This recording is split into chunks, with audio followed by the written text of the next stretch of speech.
আসসালামু আলাইকুম রহমতুল্লাহি ওবরকাতুহু। সম্মানিত দর্শক, আপনারা সবাই জানেন যে আমাদের যে আইসিটি কোর্ট, যেটি যুদ্ধাপরাধের বিচারের জন্য বা যুদ্ধাপরাধীদের বিচারের জন্য শেখ হাসিনার জমানায় গঠন করা হয়েছিল এবং একটা অ্যাক্ট তৈরি করা হয়েছিল এবং যেটা পার্লামেন্ট কর্তৃক আবার অ্যাপ্রুভ করা হয়েছিল। তো যেই কোর্টে শেখ হাসিনা তার রাজনৈতিক প্রতিপক্ষ জামাতকে নাস্তানাবুদ করার জন্য জামাতের শীর্ষ নেতাদের বিচার করেছিলেন এবং অনেককে ফাঁসিতে লটকিয়েছিলেন, ঠিক একই কোর্টে একই আদালতে তার বিচার হচ্ছে এবং তার যারা সহযোগী রয়েছেন, একেবারে যারা শীর্ষ গত ১৫ বছর ধরে তাকে নানাভাবে সহযোগিতা করেছে তাদেরকেও এই আদালতে বিচার করা হচ্ছে। এর মধ্যে শেখ হাসিনার বিচার চলমান। ইতিমধ্যে একটি মামলায় তার সাজা হয়েছে এবং অন্যান্য মামলাতে তাকে যেভাবে আইনের জালে ফেলা হচ্ছে তাতে করে তার মৃত্যুদণ্ড বা তার ফাঁসি শতভাগ নিশ্চিত করার জন্য এই কোর্ট সর্বোচ্চ যারা কলাকৌশলী আছেন তারা চেষ্টা চালাচ্ছেন।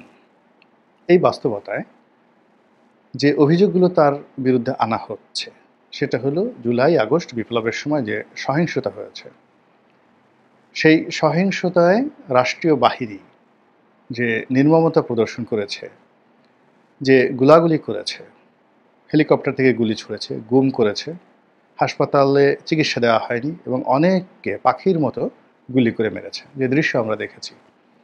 এই সকল কাজকর্ম শেখ হাসিনার মদতে হয়েছে, শেখ হাসিনার নির্দেশে হয়েছে। এরকম তথ্য এবং প্রমাণ এই কোর্টের যারা তদন্তকারী কর্মকর্তা তারা হাজির করেছেন এবং এগুলো নিয়ে আসলে আমাদের যতটা না আগ্রহ বা এই সকল বিষয় নিয়ে আওয়ামী লীগের লোকদের মধ্যে কোনো রকম আতঙ্ক আমরা কখনো দেখিনি। আর এইগুলো নিয়ে শেখ হাসিনার ফাঁসি হবে, তাকে ফাঁসিতে লটকানো হবে, এটা একটা উত্তম কাজ হবে বা দেশে একটা বিরাট বিচার হচ্ছে, এইগুলো না যতটা আলোচিত হয় তার চেয়ে শত শত গুণ বেশি আলোচিত হয় আজ শেখ হাসিনা কী ভাষণ দিলেন, তারপর তিনি কার সঙ্গে টেলিফোনে কথা বললেন, তিনি বাংলাদেশে কখন টুস করে ঢুকে পড়ার চেষ্টা করলেন, তাকে নিয়ে দিল্লি কী করছে, তিনি কি সেখানে ভালো আছেন নাকি তার অসুখ বিসুখ হয়েছে, তিনি দিল্লি থেকে কি লন্ডন যাবেন না সাইপ্রাস যাবেন, তারপর ইউনূস সরকার কি তাকে ফেরত আনতে পারবে কি পারবে না, এই সব মূলত শেখ হাসিনার যে জীবন এবং তার কর্ম, তার চিন্তা এবং তার চেতনা নিয়েই আমাদের গবেষণা করতে করতে দিন চলে যাচ্ছে। এর মধ্যে আমরা কখনো আতঙ্কিত হচ্ছি, কখনো শিহরিত হচ্ছি, কখনো বিরক্তি প্রকাশ করছি, আর কখনো বলার চেষ্টা করছি যে এখনও শেখ হাসিনা কথা বলে এর কি ভয় ডর নেই, আর এভাবে মানুষ কথা বলে এর কি কোনো অনুশোচনা নেই, আর এমনভাবে কথা বলে এর কি লাজ লজ্জা নেই। আর এই সমস্ত ঘটনা দেখে আমরা অনেকেই, আমাদের যাদের একটু লজ্জা শরম বেশি, আমরা একেবারে লজ্জায় গড়াগড়ি যাচ্ছি। তো এরকম যখন একটা অবস্থা চলছে ঠিক সেই সময় আন্তর্জাতিক দুটো গণমাধ্যম, প্রথমে বিবিসি, এরপরে আল জাজিরা, তারা একটি রিপোর্ট ছেপেছে বা প্রকাশ করেছে। বিবিসির যেটা কেন্দ্রীয় অফিস, বিবিসি ইন্ডিয়া আছে, বিবিসি বাংলা আছে, সারা দুনিয়া আছে, যেটা বিবিসি বাংলা বা বিবিসি ইন্ডিয়া নয়, সেটা হলো একেবারে বিবিসি হেডকোয়ার্টার। তারা তাদের যে টেলিভিশন, রেডিওতে নয়, টেলিভিশনে শেখ হাসিনার বিরুদ্ধে একটা প্রতিবেদন প্রকাশ করেছে এবং একই প্রতিবেদনটি আরও তথ্য উপাত্ত দিয়ে আরও স্ট্রং করে শেখ হাসিনাকে ভিলেন বানানোর জন্য, তাকে ফাঁসির মঞ্চে নেওয়ার জন্য ওই আল জাজিরার রিপোর্টটি তৈরি করা হয়েছে। এখন বাংলাদেশে এগুলো নিয়ে আলোচনা হচ্ছে, দেশের বাইরে আলোচনা হচ্ছে, ভেতরে আলোচনা হচ্ছে এবং সেই বিষয়গুলো নিয়ে আলোচনা করব। কিন্তু তার আগে এই আল জাজিরা বা বিবিসির যে রিপোর্ট, এই রিপোর্টটি নিয়ে সংক্ষেপে কিছু একটা বলে নিই। প্রথমত হলো এই রিপোর্টটা কারা কারা দেখেছেন একটু বুকে হাত দিয়ে আপনি একটু চিন্তা করেন। রিপোর্টের এই মাথা থেকে ও মাথা পর্যন্ত দেখেছেন, আমি যাদের সাথে আলাপ করেছি আমাদের দেশের 1% লোকও এই রিপোর্ট দেখেনি। আর যারা এরকম একটা রিপোর্ট হয়েছে, এই 1% লোক যারা হালকা পাতলা দেখেছে, এদের মধ্যে আবার 100 জনের মধ্যে মাত্র একজন লোক রিপোর্টের এই মাথা থেকে ও মাথা পর্যন্ত দেখেছে। তাহলে কি হলো, প্রতি 10,000 জনের মধ্যে একজন লোক এই বাংলায় আল জাজিরা এবং বিবিসি রিপোর্টটি এই মাথা থেকে ও মাথা পর্যন্ত দেখেছে। আর যারা দেখেছেন তারা এটা নিয়ে প্রতিক্রিয়া দেখিয়েছেন, ছি করেছেন এবং শেখ হাসিনার বিরুদ্ধে মানে যাকে বলা হয় দৃষ্টান্তমূলক শাস্তির আওয়াজ তুলেছেন। এরকম একটা মিছিল হয়নি এই ঢাকা শহরে। মানে এই বিবিসি এবং আল জাজিরার রিপোর্টের পরে প্রথমত একটা মিছিল হয়নি, ফলে প্রতিবাদটিতে আগুন লাগেনি।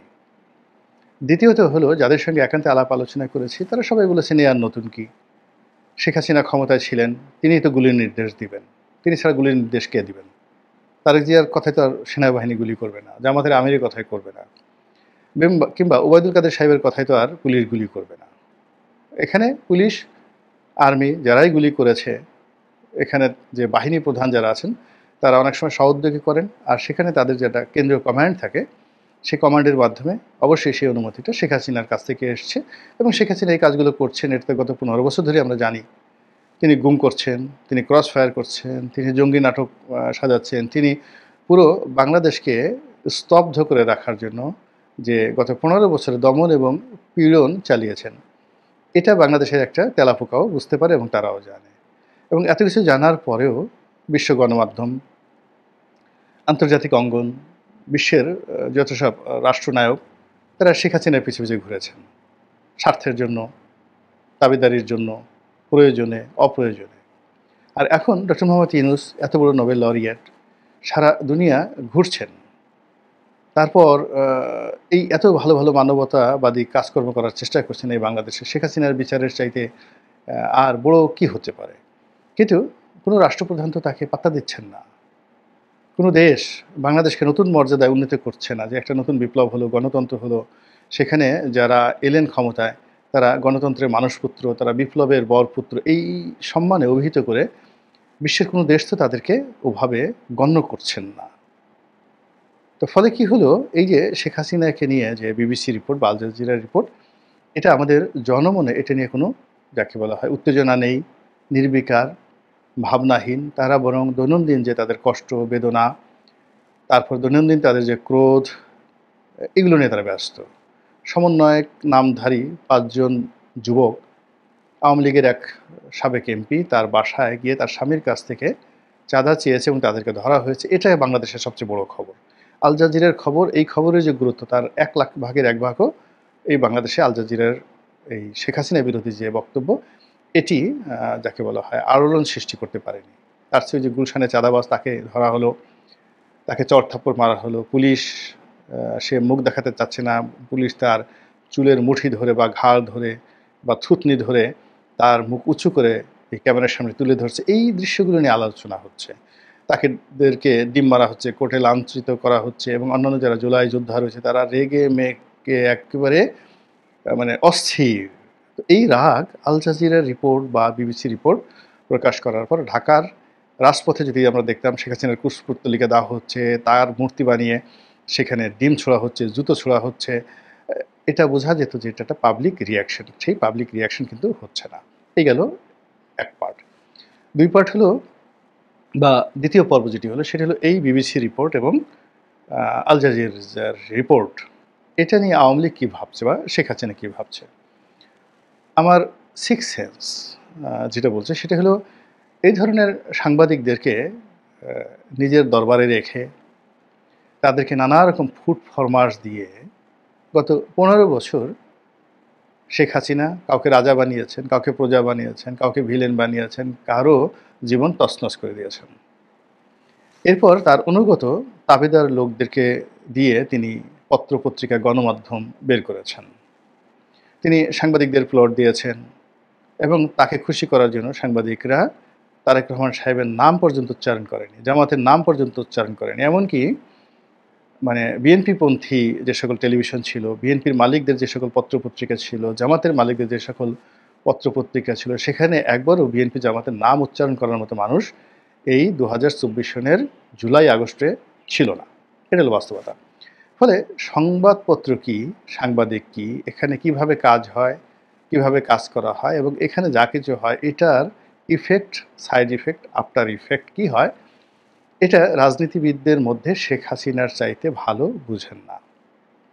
কী করে আল জাজিরাকে কেনা যায়, কী করে চাং ভাড়া করা যায়, কীভাবে সাংবাদিকদেরকে ঘুষ দিতে হয়, কীভাবে একটা রিপোর্ট তৈরি করতে হয়, এই পুরো জিনিসগুলো শেখ হাসিনা এবং আওয়ামী লীগের লোকজন তারা যেভাবে মুখস্থ করেছে, যেভাবে তাদের নখদর্পণে, ওভাবে এখন বর্তমান যারা সরকার চালাচ্ছে তারা তাদের কাছে এখনও শিশু, ওই পর্যায়ে যেতে পারেনি। ফলে আল জাজিরার যে রিপোর্ট, এই রিপোর্টটা কিভাবে হয়েছে, এর পিছনে কারা কারা আছে, এর পিছনে কোনো অর্থযোগ আছে কিনা, কত টাকা খরচ হয়েছে, কাকে দেওয়া হয়েছে, কোন চ্যানেলে গেছে ইত্যাদি জিনিসগুলো যদি কিছু হয়ে থাকে আওয়ামী লীগ এটা মুখস্থ বলে দিতে পারে। তো কাজেই এটা নিয়ে আওয়ামী লীগের মধ্যে কোনো উদ্বেগ উৎকণ্ঠা থাকবে না, এটাই তো স্বাভাবিক। ২ নম্বর হলো যে এই ধরনের রিপোর্ট যখন হয়, এই রিপোর্টের ফলে সেটা ইকোনমিস্ট হোক, আল জাজিরাতে হোক বা টাইম ম্যাগাজিনে হোক, এতে কি কোনো দেশের সরকার বা বিরোধী দল বা যাদের বিরুদ্ধে হয়, যাদের পক্ষে হয়, তাদেরকে আসলে কোনো লাভ হয়? আওয়ামী লীগ তাদের ইতিহাস থেকে যেটা জেনেছে যে এতে কোনো লাভ হয় না। যারা করেছে অর্থাৎ যারা বিনিয়োগ করে এই ধরনের কর্মকাণ্ড করে, কাউকে পত্র-পত্রিকায় নেতা বানিয়ে, কাউকে ভিলেন বানিয়ে আসলে সেই লোকের একটা পশমও স্পর্শ করা যায় না। সে বরং ডে বাই ডে বেপরোয়া হয়ে পড়ে। আমরা বাংলাদেশের সবাই মিলে বদির বিরুদ্ধে, আব্দুর রহমান বদি ওরফে ইয়াবা বদির বিরুদ্ধে কত কিছু লিখলাম। আমরা সবাই মিলে সারা বাংলাদেশ গত ১৫ বছর ধরে চিৎকার করলাম সালমান রহমানের বিরুদ্ধে। তাকে বানিয়ে ফেললাম, কি বানিয়ে ফেললাম? তাকে বানিয়ে ফেললাম হলো দরবেশ। এরপর আমরা ইসলামের বিরুদ্ধে এত কথা বললাম। আমরা সামিট গ্রুপের বিরুদ্ধে এত কথা বললাম। অন্যান্য অনেক শিল্প প্রতিষ্ঠানের বিরুদ্ধে আমরা নানা কথাবার্তা বললাম। আমরা হারুনের বিরুদ্ধে কথা বলার চেষ্টা করলাম। কিন্তু আল্টিমেটলি দেখুন তো এই সমস্ত লোকের একটা পশম কেউ আমরা এখন পর্যন্ত টাচ করতে পেরেছি কিনা? তারা যার যার জায়গায় আগের মতোই আছে। কিছু ক্ষতি হয়েছে তাদের, কিন্তু আবার এই ক্ষতিগুলো পুষিয়ে দিয়েছে। আচ্ছা বলেন তো, বঙ্গবন্ধু স্যাটেলাইট যেটা সালমান এফ রহমানের কোম্পানি চালাতেন, সালমান এফ রহমান চালাতেন, সেটা কি বন্ধ হয়েছে? এলএনজি কারা আমদানি করেন? সালমান এফ রহমান এবং নসরুল হামিদ বিপু তার কোম্পানির টোটাল এলএনজির কাজটা করতেন। এখন সেটা কি তারেক রহমান সাহেব করেন, গিয়াসউদ্দিন আল মামুন করেন বা আব্দুল আল মিন্টু করেন? আমি জানি না, দেখেন, খোঁজ নিয়ে দেখেন। তারপরে আদানির এই কাজ কারা করেন? ওই যে আপনারা বলছেন যে রূপপুর পারমাণবিক বিদ্যুৎ কেন্দ্র, তার এজেন্ট টিউলিপ সিদ্দিকী, সেখান থেকে ৬০,০০০ কোটি টাকা তারা কমিশন নিয়েছেন। ভালো কথা, মেনে নিলাম। তো সেই জায়গাটা এখন এনসিপির কেউ ঢুকতে পেরেছে? তাহলে এই যে এত অপপ্রচার, এত বিজ্ঞাপন, এত দুর্নাম, এত বদনাম, আল্টিমেটলি যাদের বিরুদ্ধে করা হচ্ছে তাদের একটা পশমও এখন পর্যন্ত আমরা স্পর্শ করতে পারিনি। এটা হলো রিয়ালিটি। ২ নম্বর হলো যে পত্রপত্রিকা আপনার যাই আসুক না কেন, সংবাদপত্র যাই আসুক না কেন, যখন আদালতে বিচার হবে সেখানে আপনার ডকুমেন্ট লাগবে, বিচারিক দলিল লাগবে, বিচারিক প্রমাণ লাগবে। এর বাইরে শেখ হাসিনা বা অন্যান্য যে সকল আসামি তাদের একটা পশম স্পর্শ করা যাবে না। এরকম যদি আল জাজিরার মালিক, সিএনএনের মালিক, তারপরে বিবিসির যিনি প্রধান নির্বাহী কর্মকর্তা, তারা যদি বাংলাদেশে এসে কপাল মানে সে গুতাতে গুতাতে রক্ত বের করে ফেলে, তাতে কোনো লাভ হবে না যতক্ষণ না পর্যন্ত এই সকল মামলার তদন্তকারী কর্মকর্তা তারা উপযুক্ত কোনো প্রমাণপত্র শেখ হাসিনার বিরুদ্ধে দাখিল করতে না পারেন। এমনকি এই ধরনের পত্রপত্রিকার রিপোর্ট সাধারণত এরকম বিচারের ক্ষেত্রে যাকে বলা হয় সাহায্যকারী দলিল হিসেবে ব্যবহৃত হয় না। এটা মানুষকে শুধুমাত্র উত্তেজনা করা। তৃতীয়ত, এটা আওয়ামী লীগের জন্য একটা শুভ ফল বয়ে নিয়ে আসবে, এই কারণে যে এই প্রচার এবং প্রোপাগান্ডার ফলে আওয়ামী লীগের নাম, শেখ হাসিনার নাম সারা দুনিয়াতে ছড়িয়ে পড়বে এবং বলা হচ্ছে যে ইয়েস, তার এখনও গুরুত্ব রয়েছে। ক্ষমতা হারানোর পরে সাধারণত কাউকে নিয়ে পৃথিবী এত মাথা ঘামায় না। তো যেহেতু শেখ হাসিনাকে নিয়ে মাথা ঘামানো হচ্ছে, শেখ হাসিনাকে টার্গেট করে এখনও আন্তর্জাতিক গণমাধ্যমে খবর প্রচারিত হচ্ছে, যেটা সে ক্ষমতায় থাকতেই বা হতো না। তো কাজেই আগামীতে রাজনীতিতে ক্ষমতার যে রসায়ন, সেখানে শেখ হাসিনার যথেষ্ট গুরুত্ব রয়েছে, ভূমিকা রয়েছে, এবং সেটা যদি না থাকতো তাহলে এই সময়টিতে শেখ হাসিনাকে নিয়ে এইভাবে কেউ রিপোর্ট করতো না। তো কাজেই এই যে এই রিপোর্ট, সেই রিপোর্টের ফলে শেখ হাসিনা যারা বিরোধী লোকজন, তারা নিজেদের অজান্তে তাদের যে আতঙ্ক, তাদের যে ভয় শেখ হাসিনাকে কেন্দ্র করে, সেই ভয়টা তারা প্রকাশ করে ফেলেছে। অন্যদিকে আওয়ামী লীগ এবং যারা রয়েছেন তারা এই ধরনের রিপোর্ট প্রকাশের আগে যেভাবে ভীত সন্ত্রস্ত ছিলেন, এখন এই রিপোর্ট প্রকাশের পর তাদের সাহস অনেক অনেক বেড়ে গেছে। আমাদের দেশে দেখবেন একটা মানুষ কাপড় পরে থাকে, আপনি যদি টান দিয়ে তার লুঙ্গিটা খুলে ফেলেন, তো প্রথমে সে একটু লজ্জা পাবে, তারপরে সে কিন্তু ঠিকই উলঙ্গ হয়ে ঘুরতে থাকবে। এখন শেখ হাসিনা গুলি করেছেন, গুলি তারপর শেষে করার হুকুম দিয়েছেন, তিনি সব কাজ। নতুন করে বেপরোয়া হয়ে উঠেছে শেখ হাসিনা আল জাজিরার রিপোর্ট দেখার পর।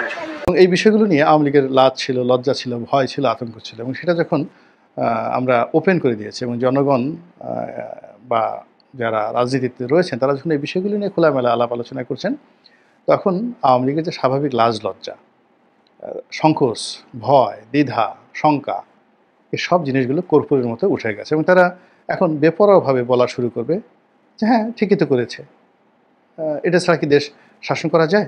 শাসন করার জন্য তো এই জিনিসগুলো লাগবে। তো এটা তো করেই ১৫ বছর দেশটাকে এত সুন্দর পর্যায়ে সে রেখেছে। অর্থাৎ তার অপরাধটাকে সে তখন তার যে কর্ম, সেই কর্মের যুক্তি হিসেবে সে উপস্থাপন করবার সুযোগ পাবে এই ধরনের প্রচার এবং প্রোপাগান্ডার ফলে। আশা করি যারা এই ধরনের প্রচার এবং প্রোপাগান্ডার শিকার হচ্ছেন তারা, এবং যারা এই ধরনের প্রচার প্রোপাগান্ডার আয়োজন করেন, বিনিয়োগ করেন, তারা সকলেই সার্বিক পরিস্থিতি বুঝে আগামীতে এই ধরনের প্রচার প্রোপাগান্ডার ব্যাপারে আরও সতর্ক হবেন। মহান আল্লাহ আমাদের সবাইকে হেদায়েত দান করুন এবং হেফাজত করুন। আসসালামু আলাইকুম ওয়া রাহমাতুল্লাহি ওয়া বারাকাতুহু।